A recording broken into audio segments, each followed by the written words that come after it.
Hi guys, how are you all doing? Welcome back to my channel. So in this video I am going to teach you guys how to make this beautiful palazzo pant trouser. Okay, so keep watching, and if you've not subscribed to my channel, please do well to subscribe, like, share and comment on my videos. Let's get started. So I have 2 yards of Duchess with me here, and I placed it on my table and I folded a bit like this.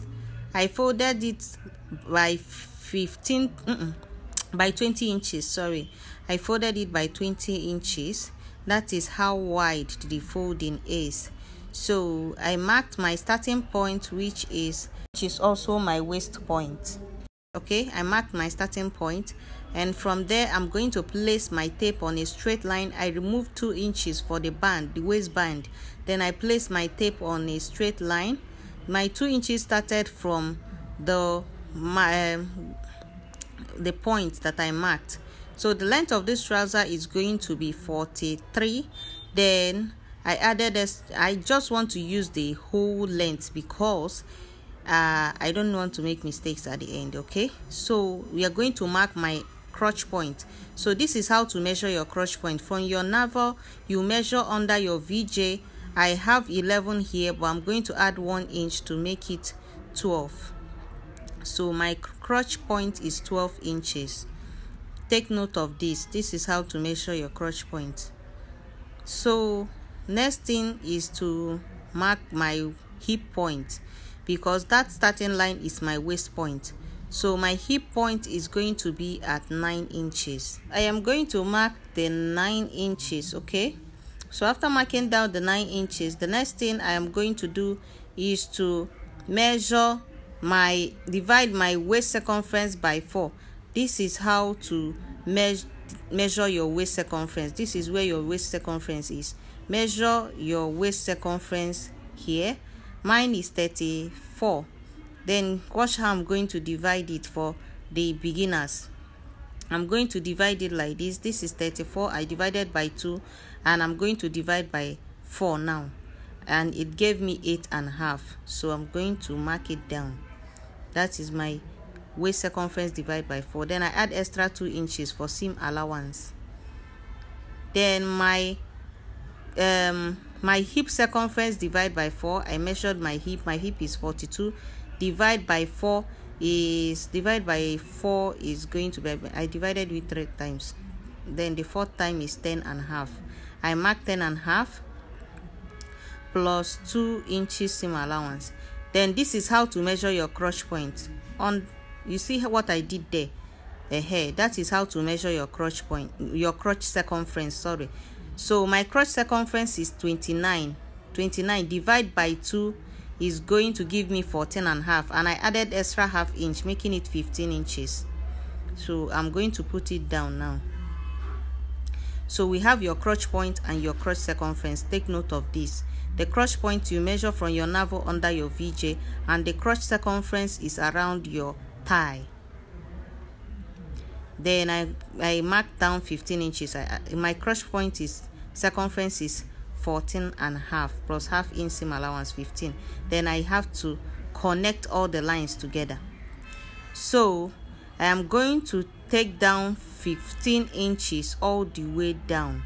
Okay, because it's a palazzo trouser. If it's a fitted trouser, you're going to still do a lot of mathematics down there, which we are not ready for it now.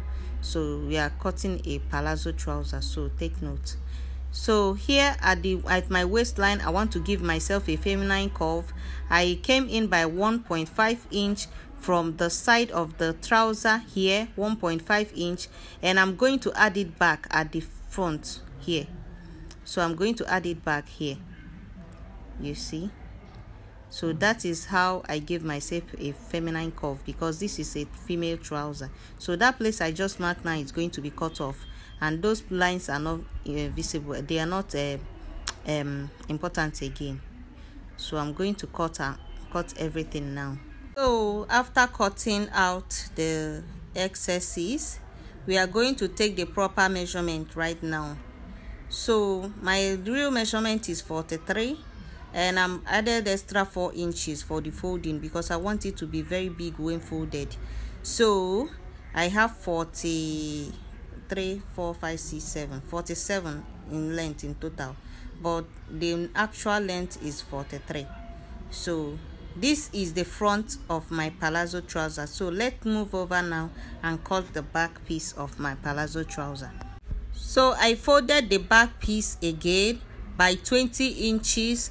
Then I placed my front piece on the back piece fold, and then I'm going to change it to the other side because this side I think is not going to give me exactly what I want.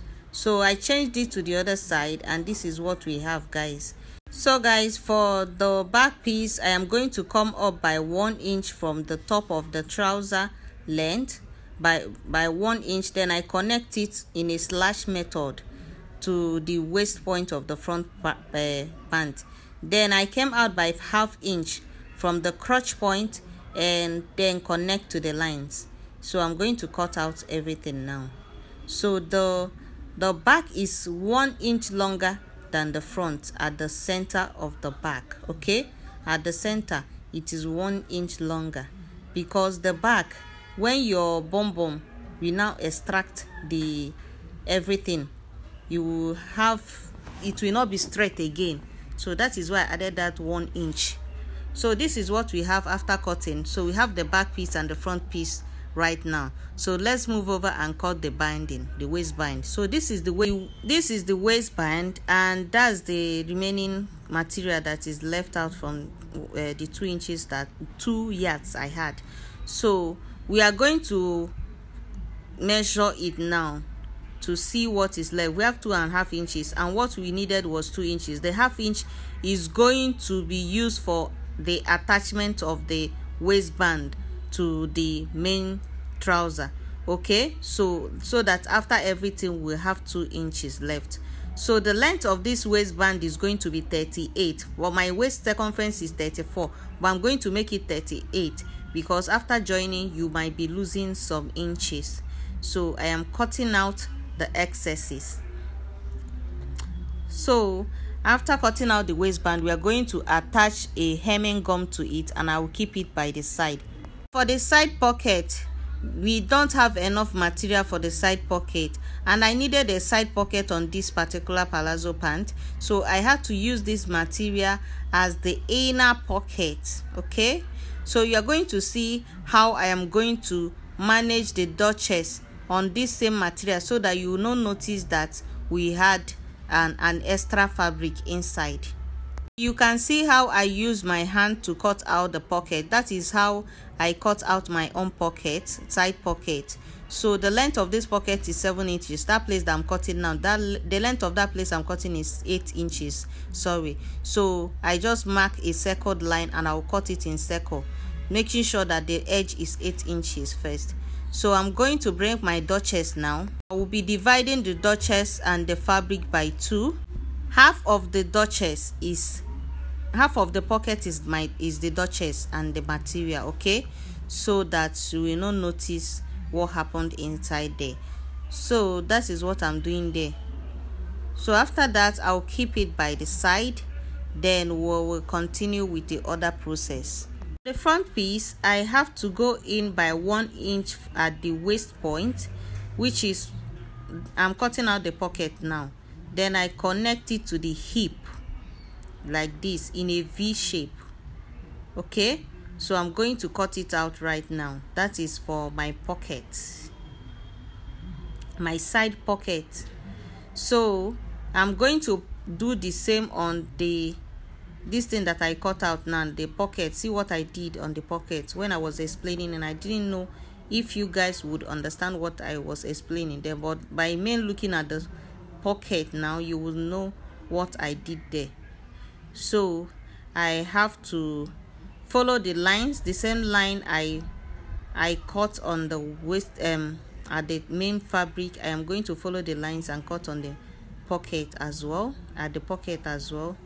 Then I am going to attach it to the main bodies like this, right side facing right side. I am going to close up from the waistline to the crotch point of the trouser like so. Following my chalk, I am going to close it up like so, and I'm going to sew the pocket as well. I'm going to join the pocket as well like this. Then I'll come back and show you guys what it looks like. So I'm going to do the same for the back as well. I'm going to follow the chalk lines like this with 1/2 inch, and I'm going to close from the waist to the crotch point. I'm going to close it up. Then I will attach the pocket for the back pocket. So I will attach the back pocket like so. Remember, we did not curve the back pocket. It's straight like it was when I cut it. I did not cut the back pocket. So I am going to join them, and I will come back and show you guys what it looks like after joining. So this is what it looks like after joining. This is what it looks like after joining. This is for the back, this is joining for the back, and this is for the front. So this is my front and back piece joined together. Seeing my front piece and my back piece, I'll go ahead and sew like this all the way to this side and all the way here like so. Just follow my the way I am pointing at it. Just follow the way I'm pointing at it. You see where you're going to sew. So you're going to sew, join the pocket like this, and join, then sew all the way here, then join the pocket of the other side and sew all the way down there. Then this is what it looks like after joining. This is what it looks like after I'm done joining. So you already know where to join. So this is where to join. After joining, this is what it looks like. I'm done ironing it as well. So I'm going to fix my waistband. This is the waistband after attaching the hemming gum. So I'm going to fix it. I'm going to fix it like this. I'm going to attach it to the bodies of the trouser like this, like so. Mind you, one part of the waistband is folded inside. I used iron to fold it inside because I'm going to use it to close up the rough edges inside of the trouser. So I'm pinning it down. This is the waistband after joining it to the bodies. This is how I'm going to close it. I'm going to use that side to close up the inner like so. So let's go ahead and fix it, and I'll show you. So this is the waistband after joining. This is what it looks like. So guys, we are going to fold in the length of the trouser. Okay, we're going to fold it in. So let's go. It's after joining everything, we are going to now determine the length of the trouser again. Remember, the full length of the trouser is 43. So with the remaining allowance is going to be our folding allowance. So this is the 43 inches now. Let me keep it very well. So this is the 43 inches. I'm going to use my chalk to mark it down now. This is the 43 inches. The remaining is going to be for folding. I'm going to do the same on the other side like so, and I'm going to fold it in with my hemming gun, and I'll iron it down. Before you fold it in with your hemming gun, you're going to hem the down part of the trouser before you fold it in. But for the purpose of this video, I have to fold it, do everything in the video once and for all for you guys to see how I am going to do it. Okay, so I folded it in like this, exactly where my chalk stopped. That is where I marked my chalk. That is where I folded it in at 23 inches. Now I am going to iron it down, and I will use a hemming gum inside to iron it inside, and it's going to stand very well. Just watch what I'm doing now. I don't like putting music in my videos because I don't want it by tomorrow. Now after suffering to upload the video, they will now give me a copyright on the song I used a long time ago in my videos. So that is why I don't like putting songs in my cutting videos, okay, because it's very hard to make these videos. So after using a hemming gum on the down part, this is what it looks like. it came out so beautiful. So this is how to sew your palazzo pants. Okay, thank you guys for watching, and if you've not subscribed to my channel, please do well to subscribe, like, share and comment on my videos. See you guys in my next video. Bye.